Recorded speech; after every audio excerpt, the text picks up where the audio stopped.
podcast. Your boy Dub Floyd, live at Lo-Fi Lounge in Durham. The Fruit, you know what I'm saying, is going down. I'm here with another producer. He got off the stage, you know what I'm saying, tore it down. I listened to his set. It's crazy, you know what I'm saying. From Atlanta, part of the Controllerize crew too as well, right? Okay. All right, gang, you know what I'm saying? So, you know, we're here with Nonsense. What's up, bro? What's going on? Appreciate it. It's been a dope time here. I was able to appreciate like a lot of the things happening. I'm all for it. But yeah, very grateful and everything. So yeah. Yeah, man. So, you know, hearing your style of production, man. What are some of your influences? You know what I'm saying? That kind of guided your style. You know what I'm saying? What are some producers you listen to, you're inspired by? You know, things of that nature. The biggest inspiration that started off was Ninth Wonder for me. So it was glad to be up at NC, at least like in the area in that space, you know. Yeah, Ninth Wonder's always been that biggest one for me that I always got to mention like off top.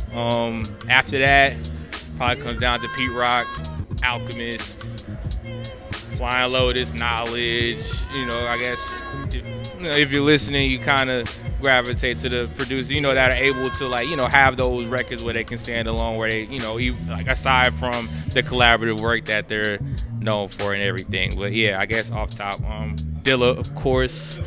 You gotta throw Dilla in there. I mean, I could definitely. I don't want to spend the whole time dropping the influences, but you know, and also like the homies around me. Like it's like stuff rubs off. we hear each other. We're like, wait, what? How? Okay, and then it was like, all right, let's add on a little, then figure out our own little thing to it. But yeah, like that's kind of been the main influences. That's what's up. So you know you're out of Atlanta. You know what I'm saying. How has that helped your sound? And because you know you mentioned a lot of boom bap producers. You know what I'm saying. Has that have you stuck with that, or have some of the Atlanta sound influenced your sound? You know, or do you kind of mesh them together, or what?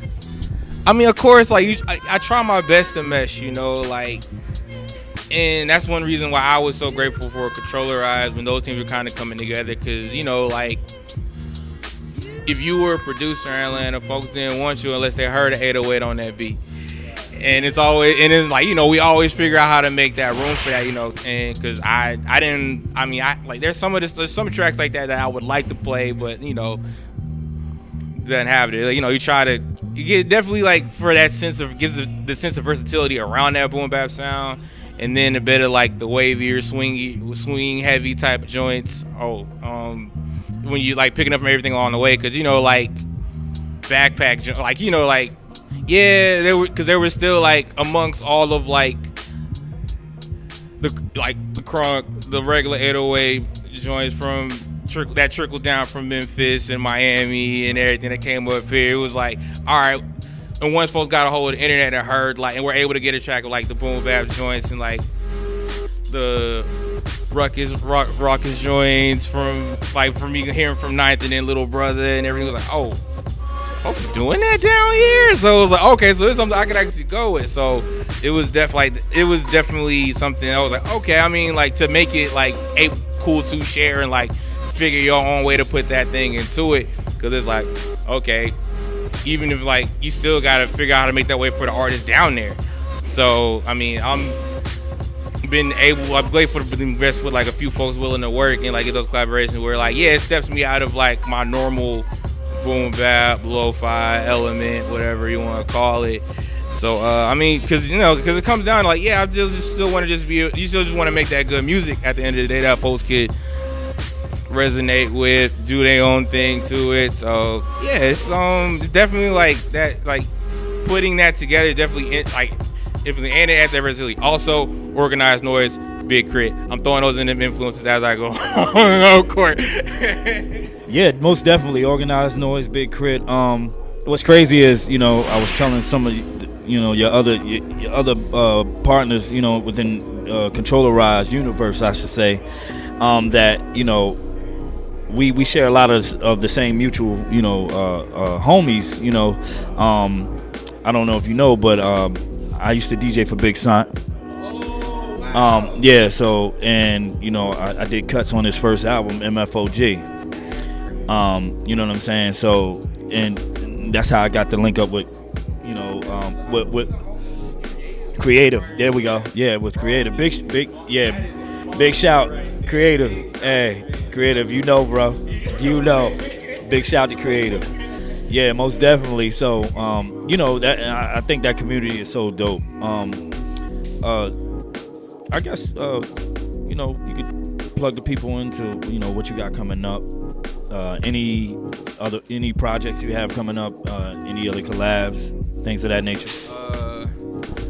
I guess like one of the major collabs that I've had that's been in rotation is with the people I normally DJ with and go around and do music with the Family Orchestra. The Family Orchestra, just one big ass word.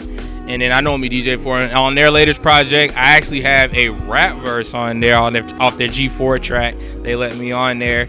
So yeah, that's something I've gotten into as well, hanging around with too many rappers and and that thing. But for the collaborative work, on my last drop, it's shout out to everybody walking through. Everybody be safe, do what they gotta do.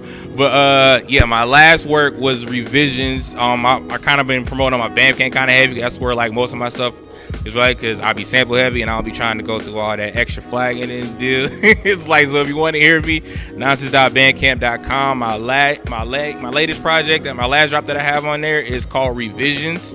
Like a remix tape of some joints I had. And coming up, there's a lot of music coming together that I'm kind of glad, because like getting one of them little creative slumps or whatever, and you find your step back into things. So things will be back in the works. So if you want to follow and kind of keep up with it, it's everything's at Nonsense, NAHNCENZ, Instagram, Twitter. YouTube's kind of been going up. YouTube's going up. Shouts out to homies from YouTube. I've actually had that's where the major following is kind of giving me a little bit. So if y'all see this, love to y'all. And yeah, that's kind of it. I don't want to run it too short, but yeah, we good. But yeah, that's it. Nonsense at bandcamp.com and everything else. So yeah, that's what's up, man. You heard it here, Hip Hop Marvels Podcast. You know what I'm saying? The homie Nonsense. You know what I mean? We out.